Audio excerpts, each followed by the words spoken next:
Vran një vit më parë 19 vjeçarin Grej Bihucin, dy kushërinjt Florian Muka dhe Minoreni K. Muka, pas një konflikti të nisur në rrjetet sociale.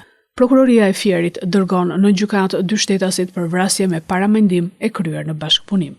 Nga hetimet rezultoi se në datën 11/3/2024, rreth orës 11:30 në lagjen Kongresi Përmetit të qytetit të Fierit, gjatë një takimi për t'u sqaruar lidhur me një konflikt të ndodhur ditë më parë dhe të publikuar në rrjetet sociale, të pandehurit Florian Muka dhe K. Muka, të cilët kanë pasur me vete armë të ftohta, në bashkëpunim me njëri tjetrin, kanë goditur viktimën Grej Bihuci, duke i shkaktuar atij vdekjen e menjëhershme.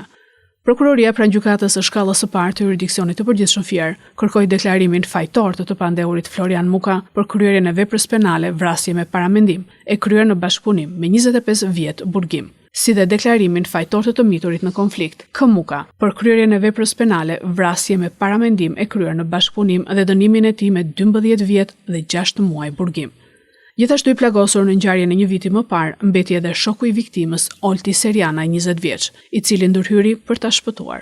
Viktima Grej Bihuci studionte në Degën Tik dhe pasditeve punonte kamarier në një lokal pranë vendit të ngjarjes.